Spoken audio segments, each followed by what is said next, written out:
Phillies fans turn Citizens Bank Park into 4 hours of hell during Philadelphia, AP. The Wolfman mask is retired. Even without a costume, one of the founding fathers of the Wolfpack, a band of Philadelphia Phillies fans that once commandeered a section of cheap seats at the Vet, still roots for his favorite team from a considerable distance.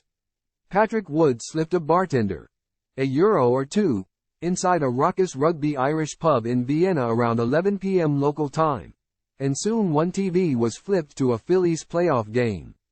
The longer Wood and a buddy stuck around to watch, the more the beer drinkers and rugby fanatics that stayed deep into the night became absorbed by Phillies baseball.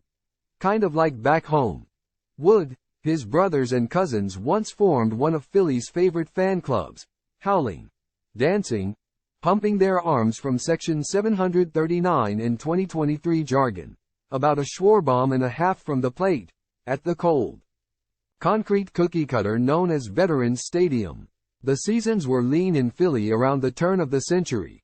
Consider, a nondescript lefty named Randy Wolf was their conquering hero, and attendance was sparse, like an Eastern European town stadium prior the end of the Cold War, Wood said. Time equals 400 ms, greater than the October nights in South Philadelphia these days are more like an endless Mardi Gras. Only it's the kind of rave thrown inside a construction zone. It's loud, like standing next to a jackhammer loud. Angus Young guitar solo loud. Fans cheer before Game 1 of the Baseball NL Championship Series between the Philadelphia Phillies and the Arizona Diamondbacks in Philadelphia, Monday, October 16, 2023. AP photo. Matt Slocum. AC/DC concert level. Phillies shortstop Trey Turner said. Phillies manager Rob Thompson said a rival coach told him last season that a playoff game in Philly was 4 hours of hell. Backed by packed houses at Citizens Bank Park, the Phillies have sent teams on a figurative highway to one with 6 wins at home this postseason. That stands as an unfortunate harbinger for Arizona to overcome with its season on the line Monday in Game 6 of the NL Championship Series. Look, we could be playing on the moon. Everybody is talking about coming into this environment. Diamondbacks manager Torey Lovullo said, and I don't care. Maybe so, but bedlam created by 45,000 fans can shift momentum. That mythical, intangible force that can turn an inning, a game, a series, permanently toward one side, has worked pretty well for the Phillies the last 2 Octobers.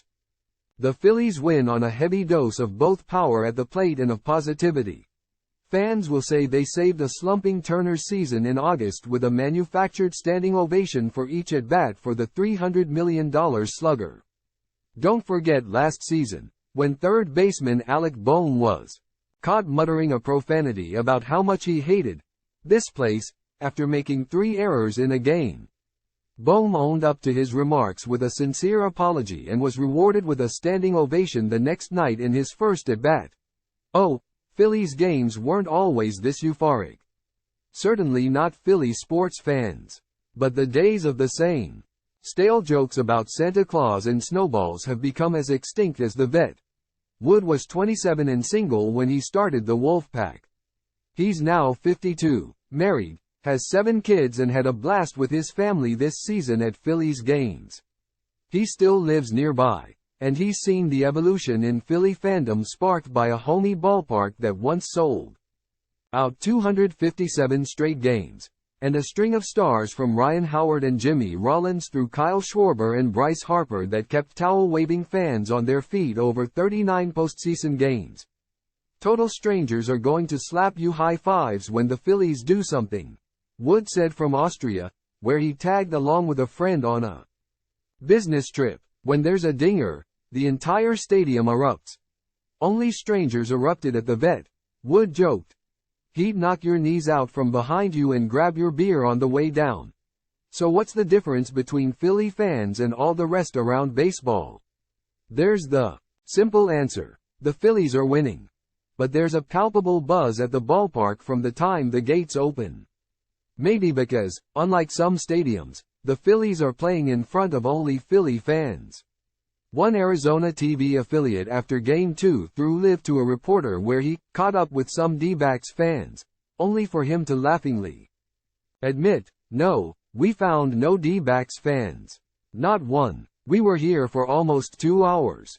Prices were then so low in Arizona that Phillies fans were able to buy tickets on the cheap, less than $20 a seat on the secondary market, and help fill Chase Field, compared to $400 on the low end for a standing room ticket for Game 6. Whenever you're able to have fans travel with you on the road and be here for you in these spots, it's huge, Harper said. Just kind of gives you motivation and the people behind you and knowing that you have Philadelphia fans here with you. The Diamondbacks were so concerned about the atmosphere they blasted artificial noise, much like what an NFL team would do ahead of a hostile road game, inside an otherwise empty Chase Field during a scrimmage to prepare them for Philly fans. Arizona lost games 1 and 2. Merrill Kelly, the Game 6 starter, was roasted after saying Phillies fans could not possibly be any louder than the ones he heard cheering for Team USA in the World Baseball Classic. He then gave up 3 solo homers in Game 2 and heard "Mer ill chants before later insisting his comments were taken out of context. "That poor kid last night, he never heard anything like that," 1993 NL champion outfielder Milt Thompson said. He never heard anything like those fans chanting, "Mer ill. Time equals 400 ms, greater than now a club ambassador." Thompson said Phillies fans were never this rowdy, this crazy. Even during the halcyon days of the 1993 team.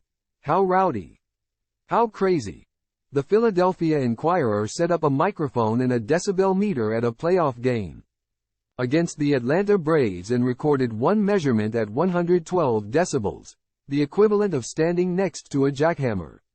They hit that mark again when Nick Castellanos hit his second homer of the game. When's earplug night on the promotional schedule? Phillies fans, more noxious toward the visitors and obnoxiously loud for Harper and the home team, are hooked on one of the more beloved teams in Philly sports history. Ty Verdi and Callum Scott never got as much ink in music publications as they have from baseball writers. Verdi, A.O.K., has become a sing-along staple when Bryson Stott comes to the plate. "Dancing on My Own" is the postseason victory anthem that fans sing. The Inquirer reported it could be heard at least a mile away from the ballpark, and pushed Scott's version past 1 billion streams on Spotify. The Phillies celebrate postseason series wins at a bar inside the sports complex. Schwarber rides a mechanical bull. Castellanos and his young son, Liam, bob their heads and sing from the upper level, to wild applause from the thrilled, tipsy fans below. Thompson raises a beer bottle in appreciation of the late-night turnout. Maybe that's the secret ingredient. The Phillies make their fans feel like they are one of them. Harper has never shied from gushing over his love of the city and the fans. It's easy to cheer and forgive the mistakes when the team wants to bring the fans into the success with them. There's nothing like coming into the bank and playing in front of these fans, Harper said. Blue-collar mentality. Tough. Fighting every single day. I get chills, man. I get so fired up. Man. I love this place. APMLB. https://apnews.com/hub/MLB. Philadelphia Phillies fan celebrates before Game 3 of the Baseball NL Championship Series against the Arizona Diamondbacks in Phoenix. Thursday, October 19, 2023. AP photo. Ross D. Franklin. A Philadelphia Phillies fan watches batting practice before Game 4 of the Baseball NL Championship Series against the Arizona Diamondbacks in Phoenix, Friday, October 20, 2023. AP photo. Ross D. Franklin. The Philadelphia Phillies celebrate their win against the Arizona Diamondbacks in Game 2 of the Baseball NL Championship Series in Philadelphia, Tuesday, October 17, 2023. The Phillies won 10-0 to take a 2-0 lead in the series. AP photo. Matt Slocum. The cast of It's Always Sunny in Philadelphia cheer on the crowd during the fifth inning in Game 2 of the Baseball NL Championship Series between the Philadelphia Phillies and the Arizona Diamondbacks in Philadelphia, Tuesday, October 17, 2023. AP photo. Matt Slocum. Time equals 400 ms. Greater than the Philadelphia Phillies celebrate their win against the Arizona Diamondbacks in Game 1 of the Baseball NL Championship Series in Philadelphia, Monday, October 16, 2023. The Phillies won 5-3 to take a 1-0 lead in the series. AP photo. Matt Slocum. Philadelphia Phillies Bryce Harper celebrates after a home run against the Arizona Diamondbacks during the =1 inning in Game 1 of the Baseball NL Championship Series in Philadelphia, Monday, October 16, 2023. AP photo. Matt Slocum. Philadelphia Phillies right fielder Nick Castellanos signs autographs before Game 1 of the Baseball NL Championship Series in Philadelphia, Monday, October 16, 2023. AP photo. Matt Slocum.